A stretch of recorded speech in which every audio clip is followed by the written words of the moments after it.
தேடி தேடி ஒன்று எப்படியோ கிடச்சிச்சுங்க. எப்படி தெரியுமா, இந்த தண்ணி இறங்கினா அந்த இடத்துல பார்த்தோம்னா வர வர ஃபஸ்ட்டு கிடையாது, இப்போ தான் ஸ்டார் ஃபிஷ் நிறைய வரும். பிரிட்டிஷ் ஸ்டார் வேறு, அதை காட்டிட்டேன். பட் இந்த ஸ்டார் ஃபிஷ் காட்டலாம். இங்கே பாருங்கள், தெரியுதா? இன்னும் கொஞ்சம் டீப்பாக கூட காட்டுறேன், ஒன்றும் பிரச்சனையாகாது.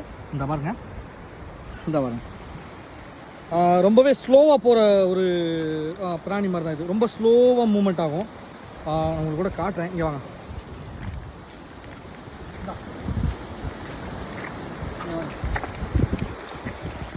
இதான் ரொம்ப ஸ்லோவாக மூவ்மெண்ட் ஆகும். இது மட்டுமே தான் கிடையாது, எல்லா வகையில் டிஃப்ரெண்ட் டைப்பில் ஸ்டார் ஃபிஷ் இருக்கும். பிரிட்டிஷ் ஸ்டாருங்கிறது சின்னது காமிச்சோம், முள்ளு டைப்பாக இருந்துச்சு. பட் இது ஒன்று ரொம்பவே சொல்லப்போனால் அட்டாக் பண்ணுறதுலாம் கிடையாது, நார்மலானது தான்.